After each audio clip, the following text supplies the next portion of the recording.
ఇప్పుడు తులసిరెడ్డి గారు ముఖ్యంగా 17 మెడికల్ కళాశాలలో కూడా ఎక్కడా కూడా కొబ్బరికాయ కొట్టలేదు, ప్రారంభోత్సవానికి నోచుకోలేదు. అదేవిధంగా జగన్మోహన్ రెడ్డి ఒక ఊహాజనిత జీవితంలో బ్రతుకుతున్నారు. అక్కడ విద్యార్థులు లేరు, అధ్యాపకులు లేరు, రోగులు లేరు, అసలు చికిత్సనే లేదు, ప్రొఫెసర్ లేరు అని చెప్పేసి కూడా టీడీపీ ఆరోపణలు చేస్తున్న పరిస్థితి. అసలు ఎవరు లేరు అక్కడ, కనీసం క్లాసులు కూడా స్టార్ట్ అవ్వలేదు అన్నట్టు కూడా మాట్లాడుతున్నారు. ముఖ్యంగా పులివెందులలో కూడా అసలు విద్యార్థులకు క్లాసులు చెప్పట్లేరు, అక్కడ ఉన్న విద్యార్థులు విదేశీ విద్యకు పట్టం కట్టారు, విదేశాలకు వెళ్ళిపోతున్నారు అనేది కూడా మాట్లాడుకుంటున్నారు. నిజంగా పులివెందులలో ఇప్పటిదాకా కూడా ఏ ఒక్క రోగికి కూడా ట్రీట్మెంట్ ఇవ్వలేదు అనేది చర్చ. నిజమే అంటారా? ఇప్పుడు నేను 17 మెడికల్ కళాశాలను 3 కేటగిరీస్, 6 మెడికల్ కళాశాలలు ఆల్రెడీ ప్రభుత్వ రంగంలో రన్ అవుతున్నాయి. 17లో 6 వచ్చేసి ఆల్రెడీ ప్రభుత్వ రంగంలో రన్ అవుతున్నాయి. ఇక మిగతా 11కు సంబంధించి పిడుగురాళ్ళ వచ్చేసి దాన్ని ప్రస్తావించలేదు. మిగతా 10 మెడికల్ కళాశాలలకు సంబంధించి ఇప్పుడు ఈ సమస్య. ఈ 10 మెడికల్ కళాశాలలో 9 మెడికల్ కళాశాలలు వివిధ నిర్మాణ దశలో ఉన్నాయి. నేను చెప్పిన 10లో 9. పులివెందుల అడ్వాన్స్డ్ దశలో ఉంది. ఏది 15 నెలల కిందటనే నేను 4 కాంపొనెంట్స్ చెప్పాను. పులివెందులకు సంబంధించి 1 ఆసుపత్రి 100% పూర్తయినాయి, 2 మెడికల్ కళాశాల 60% భవనాలు పూర్తయినాయి, నర్సింగ్ కళాశాల 100% పూర్తయింది, క్వార్టర్స్ 60%.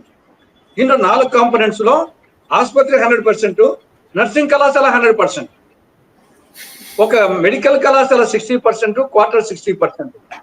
ఇవి చూసే నేషనల్ మెడికల్ కమిషన్ వాళ్ళు నర్సింగ్ కళాశాల పూర్తి అయిపోయింది, అది ఇంకా నర్సింగ్ కళాశాలకు సీట్లు శాంక్షన్ కాలేదు, ఆ భవనాలు పూర్తి అయిపోయినాయి, ఆ భవనాలలో ఈ 50 MBBS సీట్లకు స్టూడెంట్స్ కి వచ్చేసి అక్కడ క్లాసులు రన్ చేయొచ్చు. ఈ లోపల మెడికల్ కళాశాల పూర్తి చేసిన ఉద్దేశంతోనే నేషనల్ మెడికల్ కమిషన్ 2024 ఆగస్టు 16న అక్కడికి వచ్చి తనిఖీ చేసి పరీక్షించి క్షేత్రస్థాయిలో చూసే వాళ్ళు పర్మిషన్ ఇచ్చింది. కాబట్టి 50 మంది స్టూడెంట్స్ కు ఆసుపత్రి ఫుల్ గా ఉంది, 50 మంది స్టూడెంట్స్ కు చదువు చెప్పేదానికి నర్సింగ్ కళాశాల బ్రహ్మాండంగా ఉంది. జిల్లాలోనే ఇడుపులపై IIITలో 10 సంవత్సరాలుగా వచ్చేసి 4000 మంది IIIT స్టూడెంట్స్ కు ఇప్పటికీ భవనాలు లేవు. మరి రన్ చేస్తున్నారు కదా కాలేజీలు. ఇక్కడ ఒక 50 మంది MBBS సీట్లకు నేషనల్ మెడికల్ కౌన్సిల్ శాంక్షన్ చేస్తే పక్కనే ఆ ప్రాంగణంలోనే నర్సింగ్ కాలేజీ భవనాలు ఖాళీగా ఉన్నాయి, అక్కడ క్లాసులు జరుపుతావచ్చు, ఆసుపత్రి 100% అయిపోయింది. మీరు ఈ 15 నెలల్లో ఈ యొక్క ఒక 100 కోట్లు ఖర్చు పెట్టింటే ఆల్మోస్ట్ వచ్చేసి మెడికల్ కళాశాల సర్వాంగ సుందరంగా అయిపోయింది. అది ఎందుకు చేయలేదు? మీకు 100 కోట్లు ఖర్చు పెట్టడానికి గతి లేదా ఈ ప్రభుత్వానికి? జగన్మోహన్ రెడ్డి పూర్తి చేయలేదు, ఈ 11 పూర్తి చేయలేదు అనుకున్నాం, వివిధ దశల్లో ఉన్నాయి. మీరేం చేస్తున్నారు? ఈ 11 నెలల్లో ఏం చేశారు మీరు? పులివెందుల మెడికల్ కళాశాలకు 100 కోట్లు ఖర్చు పెట్టలేరా? మిగతా కళాశాలకు పోయిన సంవత్సరం 24, 25 కొంత, 26 కొంత మీరు ఖర్చు పెట్టింటే అయిపోయినట్టు కదా. అప్పుడు క్రెడిట్ జగన్మోహన్ రెడ్డికి వస్తుంది కదా సార్. జగన్మోహన్ రెడ్డి పక్కన పెడదాం, ఎల్లకాలం వీళ్ళే ఉంటారు. మేము కాంగ్రెస్ వాళ్ళం అనేక మెడికల్ కళాశాలలు మేము తెచ్చాము వచ్చేసి. కాబట్టి ఇది ఒక కంటిన్యూస్ ప్రాసెస్. మొత్తం 78 సంవత్సరాల్లో 52 సంవత్సరాలు పరిపాలించింది మేము, 21 సంవత్సరాలు పరిపాలించి తెలుగుదేశము, 5 ఏళ్ళు జగన్. ఇది ఒక కంటిన్యూస్ ప్రాసెస్. మా కాలంలో వచ్చేసి అనేక మెడికల్ కళాశాలలు, అనేక ఇంజనీరింగ్ కళాశాలలు, అనేక యూనివర్సిటీలు మేము మా హయాంలో రాలా, కాంగ్రెస్ హయాంలో.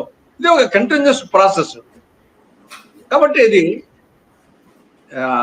జగన్మోహన్ దృష్టిలో పెట్టుకొని కరెక్ట్ కాదు. ఇది మీరు కంప్లీట్ మీరే పొందండి. మీరు ప్రారంభోత్సవాలు చేసి మీకే కదా క్రెడిట్ వచ్చేది. ఇది ఎన్టీ రామారావు గారి ఆశయాలకు విరుద్ధం అంటున్నాం కదా. ఆయన వైద్య విద్యను ప్రైవేట్ పరం చేయడం పూర్తిగా వ్యతిరేకం. ఆయన ఏమన్నాడు? ఒక విద్యార్థి డొనేషన్ కట్టి అతను ఎంబీబీఎస్ పాస్ అయితే ఆ పేషెంట్ అతను వచ్చేసి పేషెంట్ కు ఆపరేషన్ చేసి ఆ పేషెంట్ గల్లంతుగాడ అన్నాడు. అటువంటి పదాలు అన్నాడు ఎన్టీ రామారావు గారు. ఆ విధంగా వ్యతిరేకమైన